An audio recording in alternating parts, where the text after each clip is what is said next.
and we have 6 board members present. The second item is adoption of the agenda. I would move for approval of the agenda as presented. Second? It's been moved and seconded. Please cast your vote.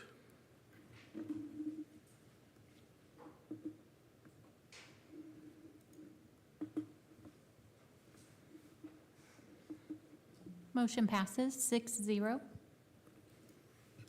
That brings us to item 3A, public hearing for resolution 2025-8, exceeding the revenue neutral rate to finance the USD 253 2025-2026 budget. Is there anybody here that would like to speak? Okay. Per the process, we need to wait 5 minutes before we can close the meeting, so. Actually, we can go ahead and close this one and then wait to do the next item 3B. All right, thank you. Do I need a motion? Okay.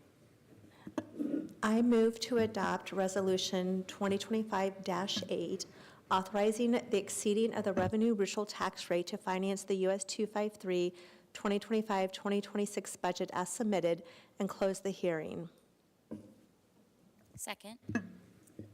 It's been moved and second, and for this, we're going to do a roll call vote. Or is it a hand vote, Casey? All right. If you'll just vote yea or nay when I call your name. Jennifer Thomas?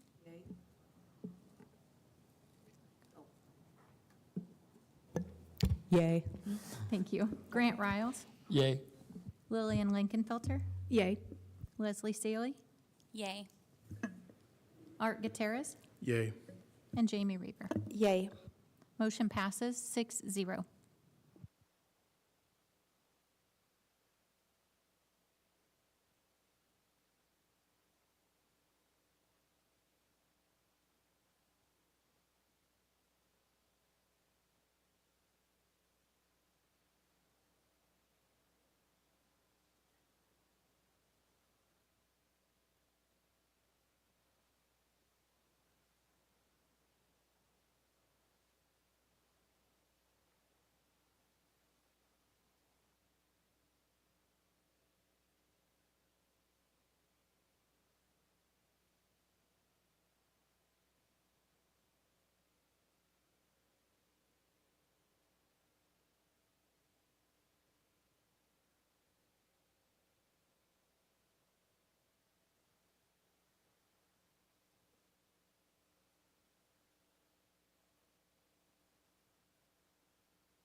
Okay, it is now 5:50 PM, and I'd like to open the public hearing for the USD 253 2025-2026 budget. Is there anybody here that would like to speak to the budget? Okay.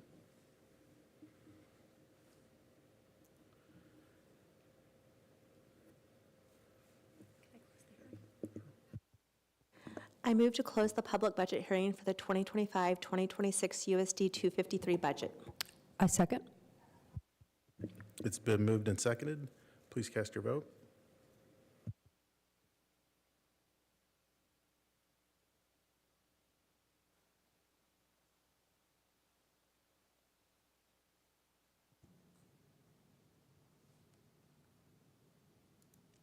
Motion passes 6-0.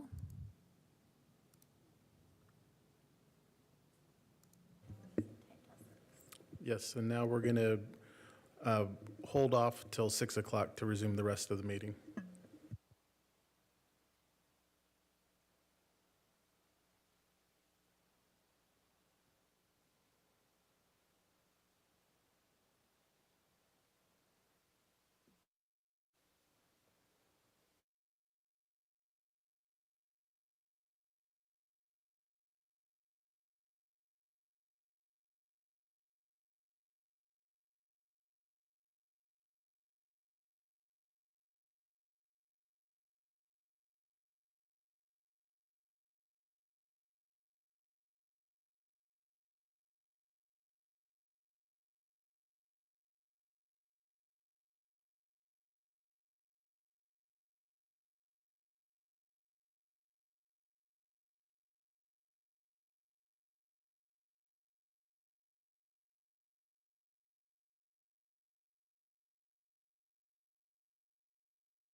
Mine's working.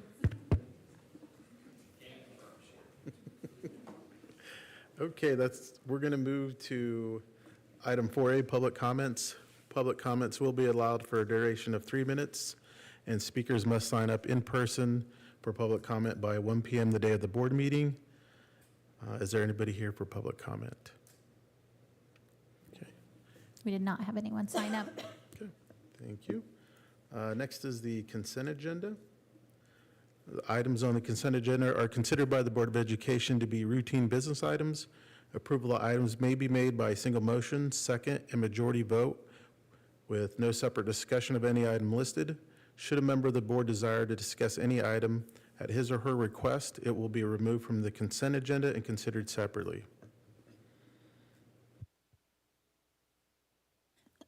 I move to approve the consent agenda as submitted. Second? It's been moved and seconded. Please cast your vote.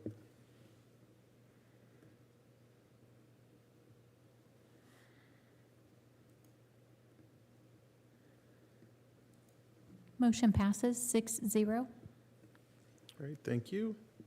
That's going to bring us to item 7A, annual resolution for the 2025-9 establish maximum local operating budget percentage for the 2025-2026 USD253 budget. We'll bring interim assistant superintendent for business and operations, Josh Schwartz, up because he's going to be up here for the next 2 or 3 items. But this is a relatively routine one that the board approves on an annual basis to just approve the LOB percentage not to exceed 33%. I really don't have anything to present on this one. It's part of our budget conversation and is a need in order to hit that 33% for the budget later on.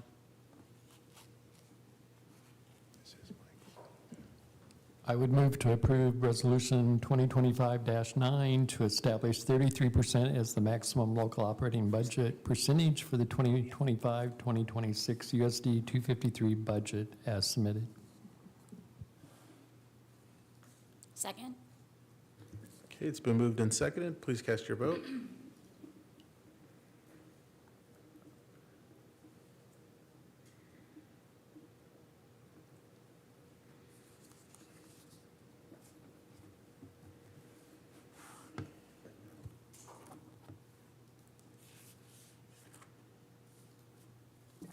Motion passes 6-0.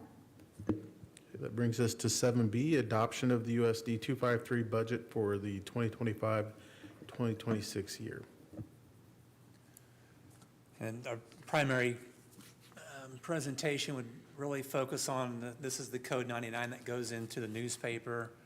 We did have some focus points, and there are probably, I think there are 7 different points that we wanted to address tonight. I have Kate Cape up here as well if there's questions that come up related to some of the finer details. Her and I have both worked on this together. So I think one of the main questions we wanted to get addressed, though, there is an increase. We're proposing an increase in the mill rate. And specifically, that number is, I think it's 0.924 mils is what the increase is. And so wanted to dig in a little more about what is causing that increase, or why would we recommend that increase. A portion of that is to help offset a mill rate increase for the bond and interest payment of 0.3, which was also, that 0.3 was going from 11.3 to 11.6, which helps to put the district on pace to keep those payments rolling the way they needed to be. That payment will also, that 0.3 also represents some other funding coming in for some of the project funds that were in place yet. And we will have more details on that later in the year, but that's specifically one of the 0.3 part of it. 0.924 mils for supplemental general, though, is one that is more significant, and really looked at what does that create as far as additional funding. So there's 274,000 of that is in tax revenue. Another key piece to remember is of that, 168,000 also comes in state aid to help bring that total to 443. And then we listed 4 main items we felt like that were driving some of the needs that we have in the district. Utilities, inflationary impacts are causing those to go up. We also had a 2.28% increase in salaries. Repairs is probably the larger piece of this puzzle, as we do have capital projects that continue to impact by day-to-day operations even, and we're trying to really plan ahead and use some funds to help strategically get some things replaced before they become emergencies. And then, which kind of goes also into the deferred maintenance concept of that, trying to get ahead of some of these emergency repairs that are taking place. But it all does take resources and money in order to do those things. And then some of the other pieces that we made note as well, and I'll have Kate visit a little bit about that one. One of the things, and Dr. McGee had asked us to address this in the meeting, is the increase in cost from the actual budget last year versus the expenditures this year. And a big part of that is the budget for at-risk. We're constantly working in the district on how we can utilize those funds better. But if we don't budget for the full, and we're not going to spend the full 17, but we budget the whole thing so that whatever costs we can take out of that and increase how we're utilizing those funds. Some of the other areas that we talked about, the bilingual fund, we always budget a little higher. I know if you remember a couple of years ago, we had to republish that fund because we ended up getting more money. So we have that a little, but the actual budget we put in Skyward will be based on our weightings we get, and we'll know those once September 20th count has been uploaded to the state. Food service, that's a high budget. That's a thing we have a lot of questions about, and it's not their actual budget, but it's right in the software that they want you to budget for additional meals above what you think you're going to serve. Because at the time we're doing the budget, the reimbursement rate from the federal government isn't set yet, so we don't know what they're going to reimburse for meals, so we want to make sure we have budget authority to receive all of those funds. The special education increase in expenditures was tied to increased assessments this year, costs going up, the reimbursement rate from the state going down. This year, the max they said we could estimate is $29,600. It may be a few $100s lower than that, so that's been going down. And the last note is to keep in mind the transfers at the bottom. When you're comparing expenditures from one year to another, you want to look at that after transfer, because that transfer is money we get in the general fund that we move, or the supplemental general fund, that we move other places, and then we budget to expend that. So it's almost like if you look at the before transfer number, you're almost recognizing those expenses twice. Any questions for us? Thank you for all of your work on this. I have a couple of questions. My first question is, as we go back to the top on like one, we had heard, with Tyson closing, that would impact our budget because of, their property taxes. And so I'm wondering, do you know what the impact to our budget will be? I'd heard maybe around 10,000, but I was just wondering if you all had that information. No, and we could speculate, but it would, It's okay. we haven't heard anything on what the exact impact would be. I think common sense does tell us that there will be an impact of some sort. We just don't know the exact number yet. Okay, thank you. And then when you presented the budget, one of the questions I had was whether or not we participated in the CACFP, or the Child and Adult Food Program, for our child care centers. And I was wondering if you had explored that further and if that might be a possibility, so we could see a savings of around $40,000. We have explored with both child care lead and food service department. At this point, the key piece is for that reimbursement to take place, the children in the program need to be from income earners that would be free or reduced. The significant portion of the children in the program would be considered paid meals, which then you wouldn't get the reimbursement because they would be from a paid meal standpoint. So that we are looking at some options with the infants, because you can get some reimbursement for formula, some things like that, but we're not getting super strong guidance from even the state that it's worth looking at some of those funding options because of some of the demographics we have in the program. But we did look into it. Great, thank you, I appreciate that.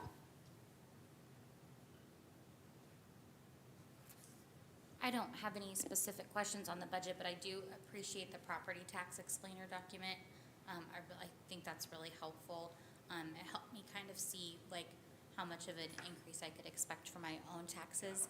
And, you know, for when people ask those questions of us, I just really appreciate you having a tool for us to share and be able to reference back to, so that we have answers and not just, well, you know, it's the budget. And I'm not an accountant. Dr. McGehee on that one. Yes, give so him thank credit you. for that one. Thank you very much for that.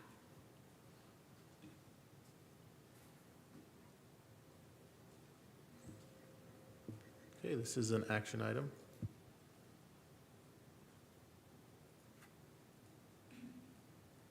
I move to adopt the 2025-2026 USD253 budget as submitted.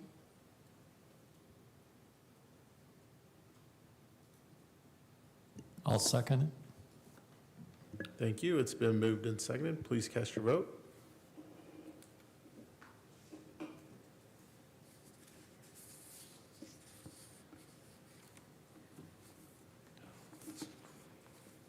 Motion passes 6-0. Thank you. And that's going to bring up item 7C, health insurance renewal for 2026. Yeah, I'll turn this over to Josh, and I don't want to steal too much of his thunder, but, you know, we're seeing some significant rate increases on our fully insured program, and so we've started to explore options with our broker. And it's my belief that the public and the board should see and touch these items several times before being asked to vote on them, so that we're clear and that everyone knows that when it does come time to make a decision, exactly what it is you're deciding and all the ramifications and benefits of such. And so we'll start that conversation this evening. This isn't an item of decision. It's just, you know, an initial conversation about potentially moving to a self-insured program that could potentially cut our rate increase for just this time around in half, if it comes in the way that it's being projected at this point. So I'll just turn it over to Josh and let him run through the presentation. Okay. So health insurance was a bit of a sticker shock kind of item when we first saw this a month ago or 3 weeks ago. And again, this is like, we will talk about this for the next 3 meetings.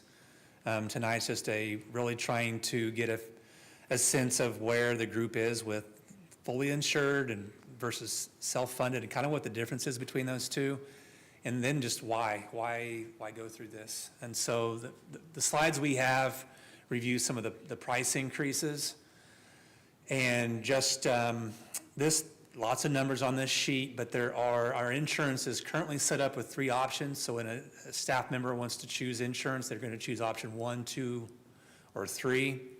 And then underneath each of those options, there are 4 different categories. You could be employee only, employee children, employee spouse, and employee with the family. So that's what the color codes across those rows help to see how those prices are different.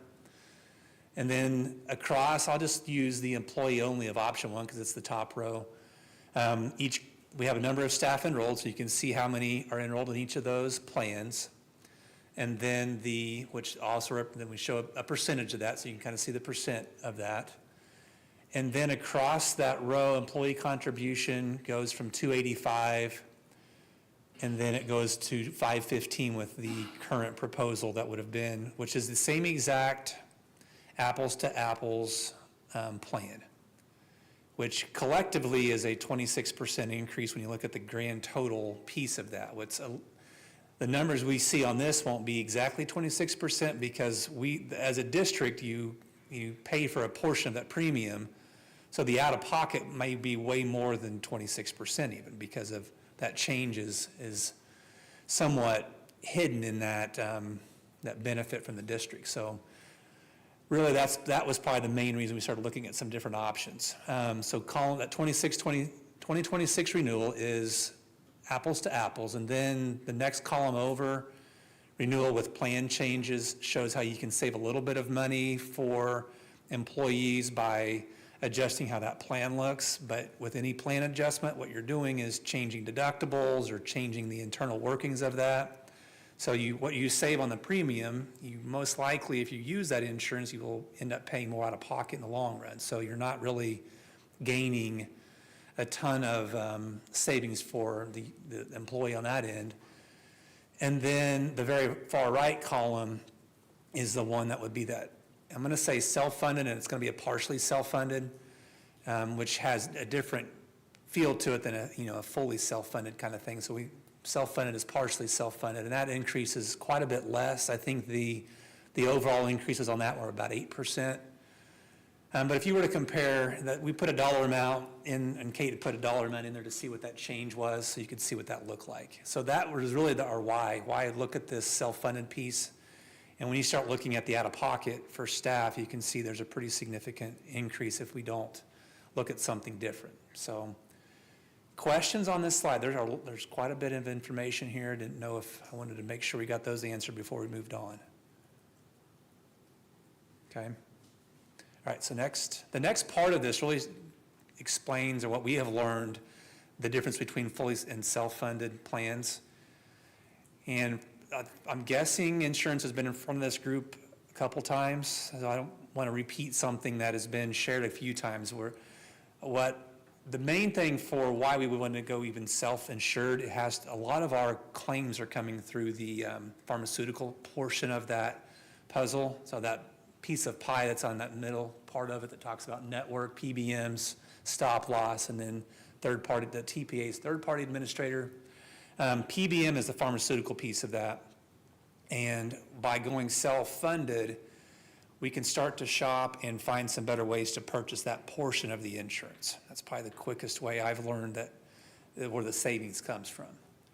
And these are all from IMA. IMA had shared this with us to help put some of these together, and they will be back in a couple weeks to go into more detail. So tonight, as you have questions, we think tonight's purpose is to be coming up with some of the questions that you might ask in a couple weeks. We could ask us tonight even, we can collect those and go forward from there. But then, I think I'm ready for the next one. Because one of the key pieces we felt like that make self-funding a little risky, because that's the other thing with the other component of this. If you go fully funded to self-funded, the district is taking on risk. Currently, we pay premiums to Blue Cross Blue Shield, and Blue Cross Blue Shield just asks for a certain dollar amount. They collect it. If they have a ratio where they collect more than they pay out, they make money on that year. If it's the other way around, they lose and they charge us an increase. And so that over-under is becoming a risk for the district to take on. So that's probably one of the main pieces we're trying to look at. How do we do that in a way that is conservative, is smart with the district funds, yet also keeps the prices low?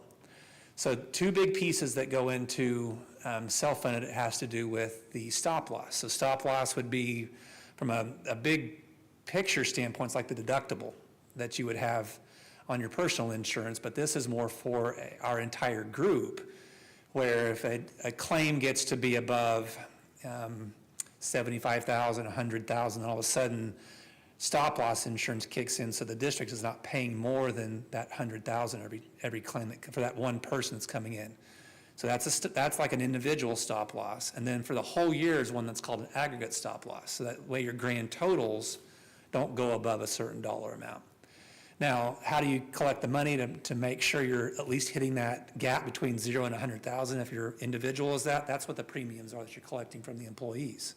And currently we had that funding go directly to Blue Cross and Blue Shield. This model has a bank account on the district's end, and we collect those, pay the claims, and then if that stop loss gets kicked in, then we would get a reimbursement back from the insurance on that end. Questions on this piece of it, though? This is probably one of the bigger, most significant pieces of how self-funding works. Well, I have a question. Okay. So if I have to have a procedure done with my standard Blue Cross Blue Shield plan, I assume what happens is they approve it. The doctor talks to Blue Cross Blue Shield, and Blue Right. Cross Blue Shield says, yes, approved. How does that work on a self-funded plan? On the front end of that, or the user experience, it all would look the same. So that, we would stay with Blue Cross Blue Shield. All of the same framework pieces that are there with deductibles and all those pieces would stay the same. So teachers wouldn't notice a difference. So we wouldn't have someone in our business office, making, okay. Correct. Good. And I assume that this would take some of our own resources to manage this. So do we have the appropriate staff to do it, to manage it now, or do you think we might have to add staff if we were to go to a self-insured model? We're exploring that piece. We've talked to a couple districts that are part of the self-funded plan that IMA operates. And one of the districts we talked to is similar size to us, and they haven't added anybody extra, because we're not adding, part of this model is because it's not a fully self-insured. We have partially, so we don't have as many vendors that we're really paying. I think there's only a couple that would get paid. And based on my understanding, there's also, it would be an ACH kind of journal entry transfer, so that would help expedite the process as well, where that is going on. But based on our feedback, it doesn't really add it doesn't add really anything to the internal workings of things. I'm sure there's a learning curve. Like with anything, when you launch it, it takes a little bit of time to learn it. But long-term, it doesn't sound like it's a thing that's we wouldn't need an extra person. Thanks for asking that, Jamie. That was my question too. I'd be really interested to see like what an approximate monthly hour increase or, time necessary to dedicate towards that, if we can even guess what Yeah. that would be. Because I know we everyone's busy. Right.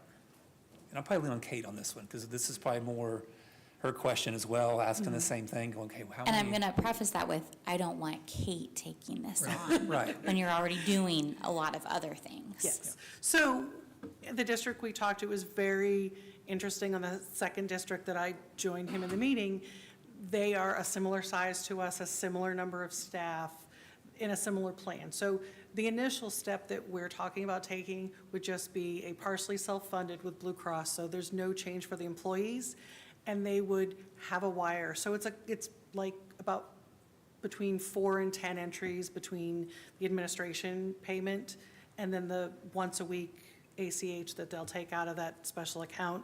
So there's an extra account to balance. We're already balancing the Blue Cross Blue Shield bill anyway, so we would just be balancing those claims against the premiums, making sure that we're depositing what we've taken from the employees and the district's portion of that insurance into the account and balancing the account. So I don't see in what we're proposing now there to be a big increase in workload. Good questions.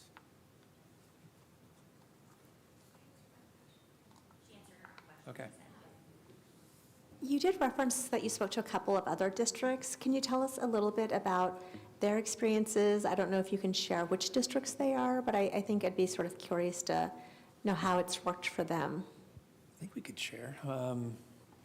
So one was Osawatomie, which would have been by 600, 700 students, quite a bit smaller than us. But the person that had stepped into the role that I had visited with was pretty nervous about it, had never been around the model before. And things since they've been there, I think they'd been there 2 years, and really they were like, this is one of the better things that I've learned over the course of doing anything with insurance. And he really spoke highly of it. Actually spoke pretty highly of IMA, even as far as their ability to help manage how to make these decisions, because we would lean on them to have the expertise on how to really set some of these, even the stop loss numbers. And then the other one was Leavenworth. Leavenworth would be the one that's similar in size to us. And again, the same kind of thing. I think this was their 3rd or 4th year. And similar questions as far as how much time would it take, how risky was it, how much cash did it take to get this thing started even? Because and we have another slide, we might talk about this a little bit more in the presentation, but it was overall positive, I would say positive, just feedback on it was a smart move. It's good use of our funds. It's a good thing for our staff. And so overall, a pretty positive set of feedback from both districts. So for your example districts, and you might have said it, but how long have each one been on self-funded? I think they were both around 3 or 4 years. Okay.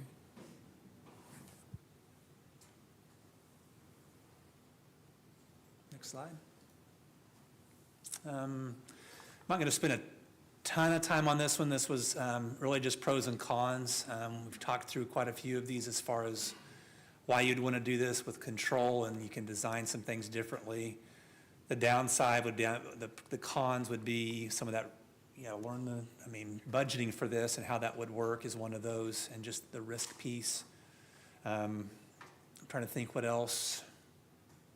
I don't have anything else not a lot on this one. This slide, though, is pretty interesting from a cash flow standpoint, and shows how we would start adding funds to the bank account that would pay the claims. So currently, the blue represents the premiums we're currently paying to Blue Cross Blue Shield. And the December 15th payroll, this would be this December, would be the last time if we would go to self-fund, this would be the last time you would make a payment to Blue Cross Blue Shield. If you go self-funded, then you start taking those payments and putting into its own bank account. And claims take a bit to get turned in because the Blue Cross Blue Shield plan that's in place is still paying for things after Christmas, right before Christmas. And then the existing plan would take 30 to 45 days before those, they go to the doctor, it has to go through the insurance process. And so during that time frame, you're building up funds from the premiums collected, so by the time the claims roll in, then you have some cash in hand to be able to start making payments on claims. So there's a gap in there that shows how you really build up some cash flow. I think I would say the gold piece in the middle, that gold and green kind of shows where there would be no payments being made really at that point. You're just collecting funds. So that, in our mind, that was the way that you launched this without having a ton of cash on hand to be able to start this. So, questions on that part? And the last one, I believe, is timelines. Yeah, so the Health Insurance Committee met it on the 27th of August. Tonight's the initial discussion. We would have another Health Insurance Committee, depending on how the conversation goes tonight with pieces. The Health Insurance Committee would look at not the decision about fully insured or self-insured, but how would some of those plan components look. So we would want some feedback from the Health Insurance Committee, and then the 9/24/10/8 meetings would be with IMA, and with October 8th being the decision night as far as what to do with what kind of plan it would be and whether it would be self-funded or fully funded. And then open enrollment would start the 20th. So it does happen pretty quick. So questions or general thoughts? I guess one thing with the information I've seen I think is important is that part of the reason we're having these increased premiums is that the percentage of payments that we're making from premiums, we have a very high number of claims into that 90% area. So I think, I want the public to know that that's part of the reason. If we didn't have such high claims, we would be looking at a lot less rate quotes, high increased premiums. So there is a piece to this that we're really using the plan we have, which is a good thing. Mm-hmm. But the outcome is that it's not as profitable for Blue Cross and Blue Shield, so they're passing those costs on back to us based on our use of our plan. So I think overall healthcare costs are increasing, so that's typical, I guess, not that we'd appreciate that, but there's just a lot of factors coming in here, and I do think we should explore a partially funded plan to help reduce costs for our employees. So thank you for your work on that. I don't know if I have, well, I do have questions, but also just like kind of general thoughts to share and for the public as well. I didn't know there are other districts in Kansas that are part of like a service center or some sort of consortium's insurance plan. Is that something that we have explored, and would that be a more affordable option? Okay, you'll have this one. So in a previous year, we did look at the plan like that ESU has. It's cost prohibitive for the district because they require significantly higher contributions by the employer than we currently do. So from a budgeting perspective, it wasn't a manageable situation for us to get on those plans because they dictate what you have to contribute. Okay. I don't know which one ESU is on. I do know that other districts are part of like Greenbush, and that might be a different option, because it seems like some schools that are part of the service center plan have something different. I'm not sure about what ESU does. I am concerned about some of the risks associated with self-funding, and I'm glad that you brought them up. I'm certainly open to continuing the conversation, but I want us to be aware of the risks. Are there only 2 other districts in Kansas that currently use a self-funded plan? Or just 2 that you know of? 2 that work with IMA. 2 that work with IMA? Yes. Okay. So these 2 customers would be the same part of the piece that we work with. Okay, and then I was just wondering, which you might not know the answer to, if there were other districts that were considering switching to a self-funded plan, if we are all sort of experiencing the same increase in healthcare costs. I guess I can lean on my experience from the last couple of years in my prior district. We had explored it as well. And we were part of the ESDAC insurance pool. And, costs were going up with that insurance pool, so we were trying to look at some other options. So we found out there were 2 or 3 others that were, like Hugoton, Kansas, for example, is on its own self-funded plan. And I think part of that depends on how you look at self-funded and how you put all your pieces together. But I don't think we're alone. I know there's another product that would have been in front of this group. Gravy is one of the vendors. I know one district in particular that started out on that one last year, but I don't have feedback on how well it's gone. Overall, I don't think it's a concept, though, that is unique to Emporia. I feel like across the state, districts are trying to find ways to best use insurance money. And then lastly, and I know the board has heard me say this about 10,000 times, but I am very concerned about the rate increase. And as someone that has worked in public schools for almost a decade, I am not paying this regardless of the district that I've worked for. And it is very frustrating to me that this continuously happens year after year. I feel like we as a board have the same conversation. And it is sometimes like, okay, insurance is back up, and it's like Groundhog Day up here. I don't know if the other board members feel this way, but it feels like we're always having this conversation, and I wish that we could find a way to do better for our teachers because they deserve better. And that's a big part of why we're exploring this partially self-funded option, because it's come up before. Every time we get renewal presentations that come to us, that has been on the table, and we've looked at it, and with the option that we haven't felt that it was the right time.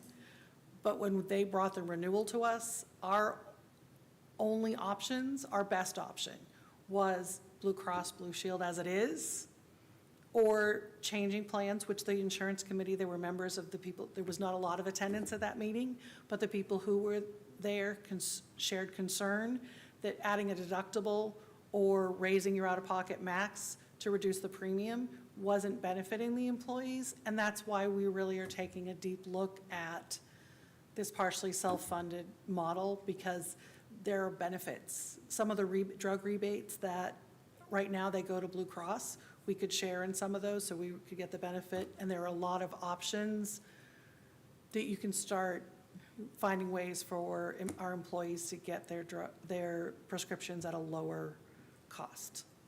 Thank you for sharing that, Kate. I'm excited to learn more about this. Grant might have a question.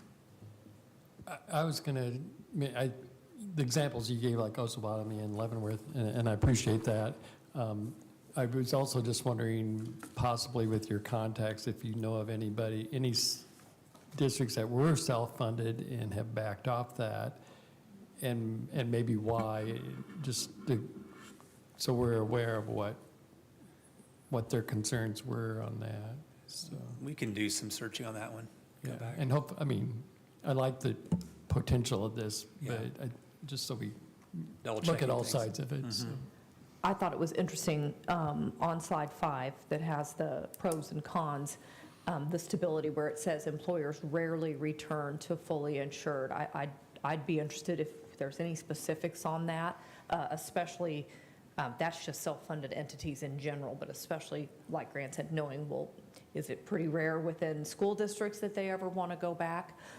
My first interaction with self-funding was when I was helping do wellness for a local company, and I remember one of the big pros that they had, and I think they had 250-ish employees, but I don't know, it was Detroit Diesel, I don't know if it tied into all of the, I mean, it's a huge company, but I don't know with the self-funding, like if it was just that plant, or I don't know that, but I do remember them saying that they were investing so much in, because it was my students and myself that were doing their wellness stuff, that it made the employees more invested.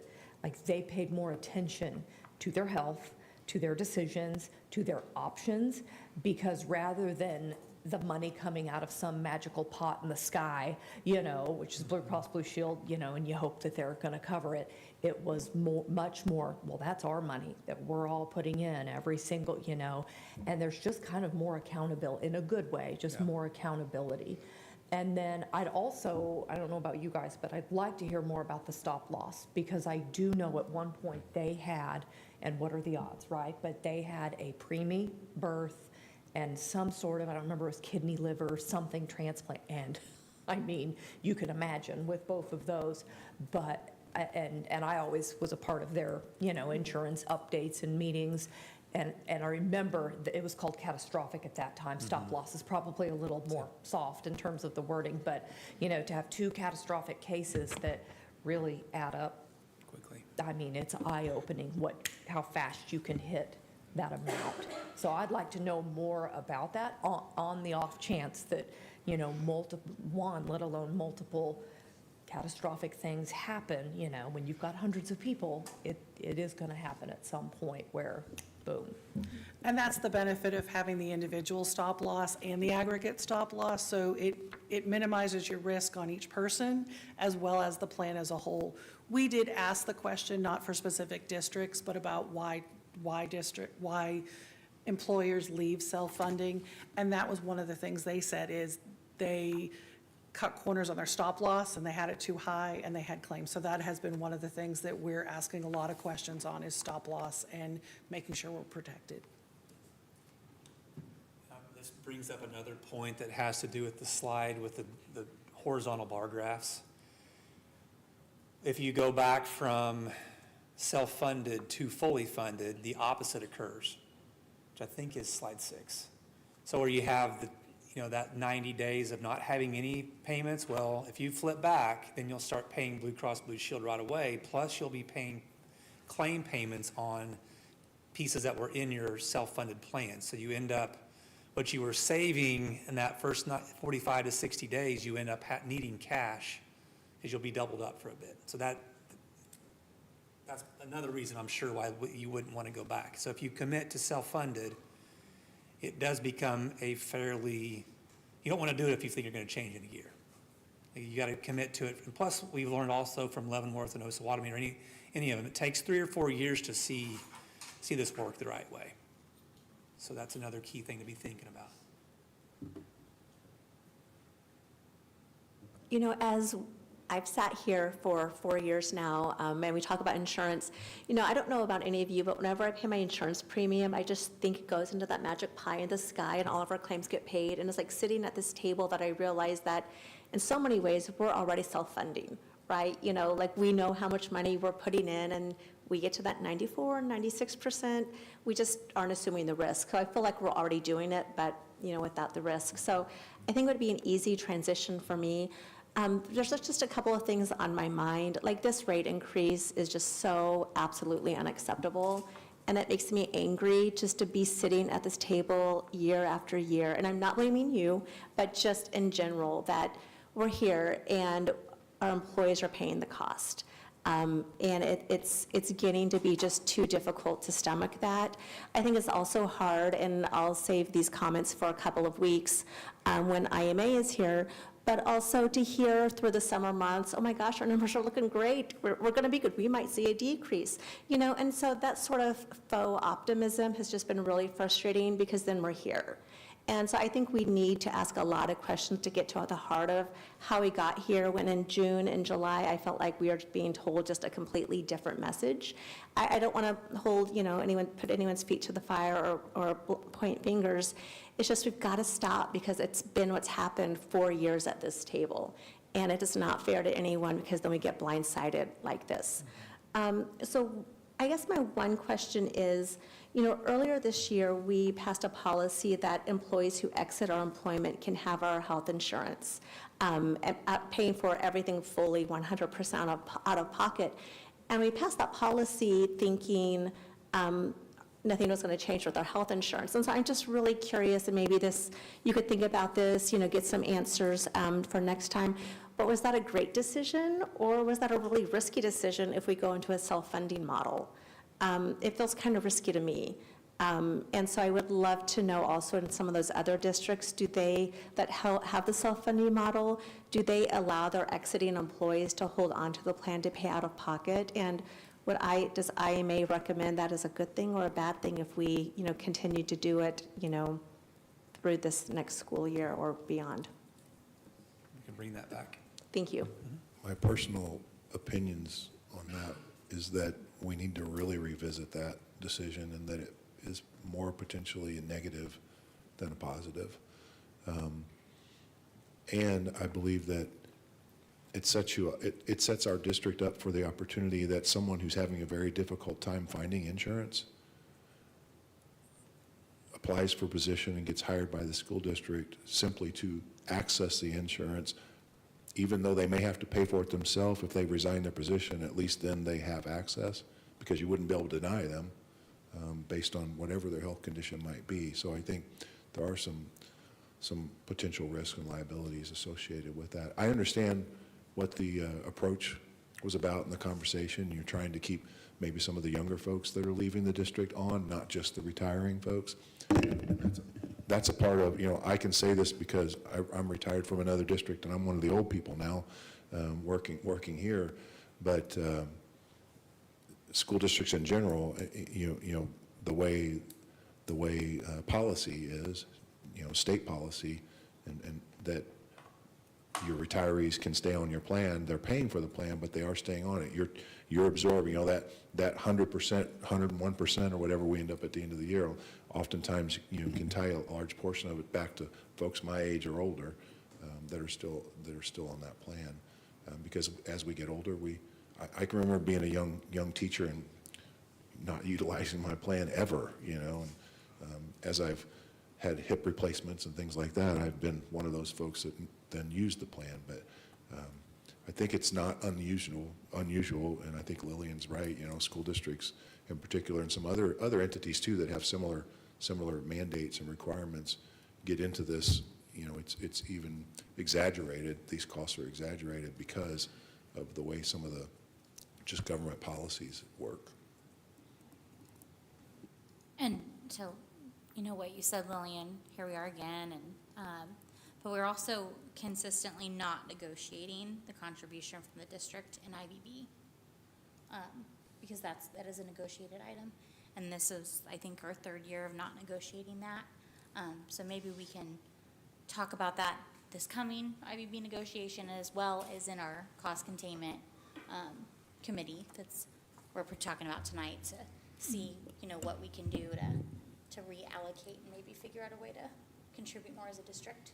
Yeah, I think that we should, certainly, I agree with you.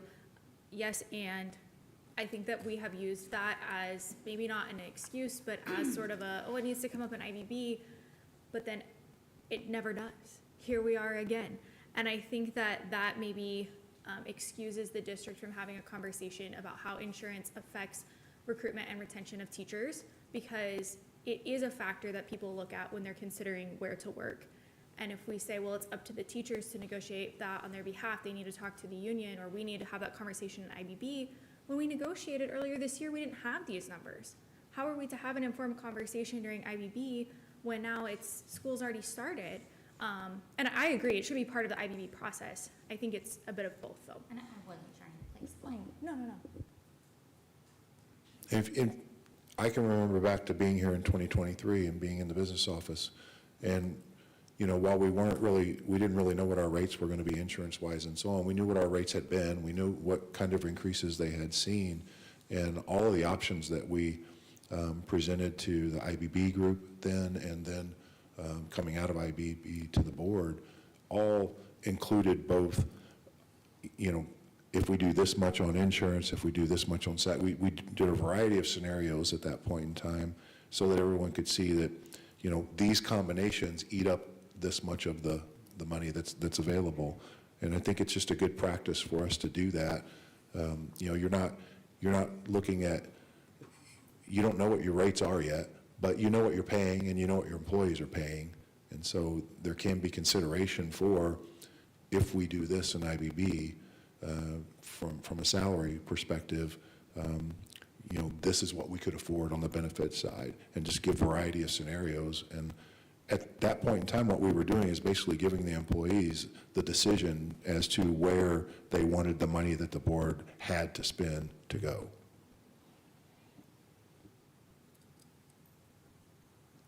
On an early slide, maybe it's that slide there, it shows that 47% of our employees are enrolled in one of our plans. Is that, I know it varies some each year, but is that a fairly stable number that participation?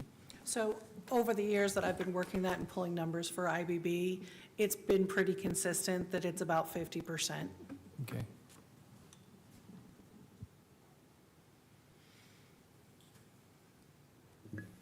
Okay, any further questions? If not, thank you very much. Thank you. Thank you. That's going to bring us to item 8A, board reports. And do we have anything for the Tech College? Oh, yes.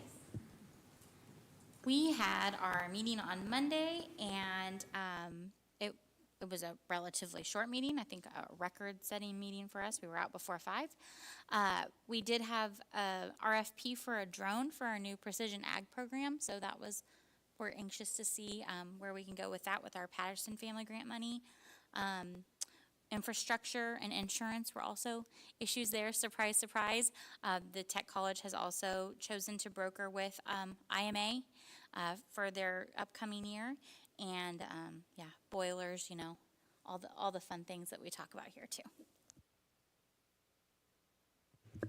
Okay, and I know Jeremy's not here for the Rec Commission. Jen, do you have anything?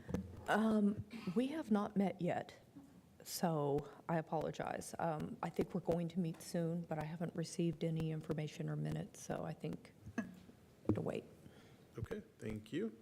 That brings us to 9A, superintendent report. First, I just want to reiterate that that was a great conversation and discussion on self-insurance, and that's why we wanted to bring it, because we knew, you know, there's just a lot that needs to get out on the table, and we want to be sure that we all have time to look at it. A couple of things that have popped up that are not on this written report. One, just wanted to make note and thank Commissioner Randy Watson for his service. He did announce this afternoon that he'll be retiring once they've found his replacement as Commissioner of Education, and so just wanted to acknowledge that. I think he, you know, I haven't been in Kansas all that time, but certainly appreciate some of the things about the State Department in comparison to where I did most of my work in education, and feel like it's way more supportive and less compliant than it could it be, and I think that always comes back to leadership. So appreciate that. And then finally, just making sure that the public understands that if they had looked at our agenda earlier when we first posted it, they would have seen an item on there for an emergency expenditure repair. We were implementing the emergency policy for some plumbing issues at Village, where we almost had to shut a school down for a day or two. We appreciate the staff and the students and Brandy working with us there to keep that school open and functioning during those issues. Ended up, as I literally dug into that problem more, that it wasn't going to exceed the $20,000 limit, and we didn't need to implement the emergency policy, and so that item was removed for that reason, just to make sure everyone knows. It didn't get pulled off, and we did it outside of the public eye or anything. It just wasn't necessary for a good reason. It costs a lot less, or is anticipated to cost a lot less than we first projected. So onto the written report, just a brief update on the middle school track and field, and really what I want you to know is that our middle school students are now able to use the field. Of course, the project is not finished, but I think the biggest thing is to get them out there and utilizing it, and it's safe for them to do that, and that started this week. I included some information here again on the cost containment charter. I've been pulling that together. I dropped the current version as it was current at the time into this document earlier today. We continue to keep tweaking it and adding members as we get folks volunteering and letting us know who say some of the parents are going to be that are going to represent and so on. And so that group, again, going to be reviewing more than just enrollment, which is a big issue for us. We know that, but just look, everything will be on the table. We're not going to tell them what they can and can't look at. And I think it's important for us to just look district-wide at our efficiencies and anything that comes to the table, start putting numbers to ideas, and eventually come back with some good cost savings opportunities, as well as look at revenue opportunities. We want to investigate revenue opportunities as a part of that team. So there will be over 60 people that will serve on that team, and we will meet 7 times from early October. October 7th, I think, is the first scheduled meeting through the first part of February. This is structured as a team that is chartered by the superintendent's leadership team, and so initial recommendations will come back to that team, and then that team, along with myself, will sort through those recommendations, obviously communicating with the board along the way, but eventually I will come to the board and share what the recommendations are from that leadership team based upon the input that we get from the cost containment group. You can see that we've outlined, and again, this is kind of the way I want to do business in the district, is to charter teams like this to study big issues and big ideas. And so hopefully you'll see this modeled as we address other issues across the district, trying to model, I mean, even a building could take this as a model, and they're addressing something building-wide that they want to look into, they can tackle it with a charter similar to this. Because sometimes you get into solving a problem, and there's not clarity on what are we really trying to solve, what's the problem, and what are our boundaries and so on. And so that's all defined in this charter. You can see the membership. I believe that Leslie has agreed to serve as the 3rd member of the Board of Education. So we have Lillian, Jamie, and Leslie have agreed to serve on this team as members of the board. And I've been trying to group folks into 3s as much as possible in some of the other categories, because I envision facilitating a large group for portions of the meeting and then splitting into 3 smaller groups of about 20 folks to everybody in their own space solving the same problem, coming back, synthesizing those ideas. I think that's the best way to generate the great ideas that are going to help us move forward and be fiscally responsible. And anyway, I have that whole charter in there. The public can log on and see that if they're interested. And the building principals are the ones working on identifying parents and teachers for me to include on that team. And if you have folks from the community, some of you have already sent me some names as far as community business folks, some of our support organizations and nonprofits, and it's important to hear from them as well. I've only had one no so far, and it was for a very good reason, so people are willing to serve. I also dropped in there, I've been talking to you about this, but for the public eye, just kind of what we're doing with needs assessment. We're going to be starting our needs assessment collection a little bit earlier this year. We'll do that in October, but prior to that, I've been offering myself to come out to building leadership teams and just talk about my vision with regard to how this needs assessment would wrap into a lot of conversation about the strategies and actions that need to occur to actually address the needs identified and roll those into becoming a part of our strategic plan, so that we're all taking this as serious as we should and understanding that there's actually, there's going to be something that comes out of it on paper that we're going to hold ourselves accountable to. I think from a district's perspective, we always felt like that was happening, but I think in some people's perceptions, you know, if you don't follow all the way through and get stuff into a very organized and structured plan, they aren't sure that their input was heard or that it mattered. And so I'm trying to reiterate that it is. It's always mattered, but we're going to make sure that they understand that so that they take the process very seriously. I highlighted some opportunities that we will formally come back, you know, to the board as a part of a board meeting or work session to highlight some of this work and get feedback from the board along the way as well. Highlighted December, March, April, and then June. Again, there's a lot of work here. If you think about these two things that I've just shared about, there's a lot of work in it that has to be done. So it'll be one of them will be about a 5 to 6 month process, and the other one's a 12-month process. And then after we get it all in place this first year, then kind of January and June is when we'll come back to the board each year to talk about mid-year progress, adjustments, revisions that have been made based on new needs assessment data that comes in from a year-to-year basis. Spend some time in our retreat each summer reviewing our progress and just keeping this to be a living document that we keep revising and progressing toward. All about meeting those 3 big priorities that we've set in the district previously.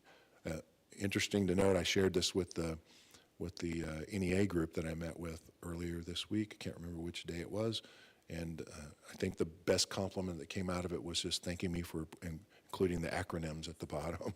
And I said, well, I'm doing that because I am hearing so many acronyms that are specific to programs that are in our school district that maybe I haven't heard before, that I'm constantly having to ask questions. So if I can answer some of those questions by just putting it down first. And Ryan, Dr. Cargill, did share with me, our district has an acronym document that it might need some updating, but that was good information for me to have as we started talking about this. He shared that with me.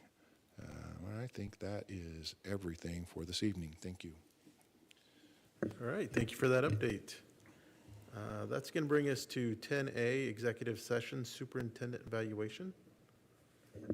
I move we enter executive session for 30 minutes to discuss the superintendent evaluation pursuant to the non-elected personnel exception under the Kansas Open Meetings Act, and will return to open session in this room at 7:29 p.m. No action is anticipated.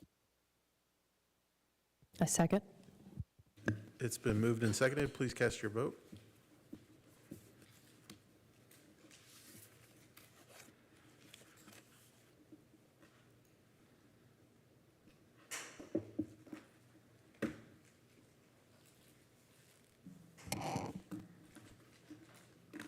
Motion passes 6-0. Thank you.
to return to regular session. Second? It's been moved and seconded. Please cast your vote. Yeah. All those in favor, please raise your right hand. Motion passes 6-0. Thank you. That brings us to 11A, future board calendar dates. Our next meeting is Wednesday, September 24th at 6 PM. And you can see the other meetings and items on the calendar. I would entertain a motion to adjourn. Second. Been moved and seconded. Please cast your vote.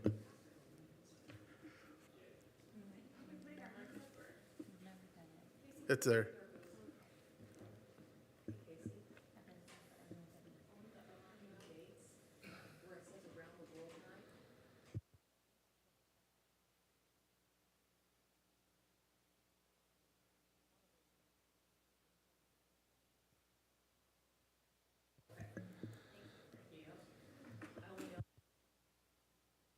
Motion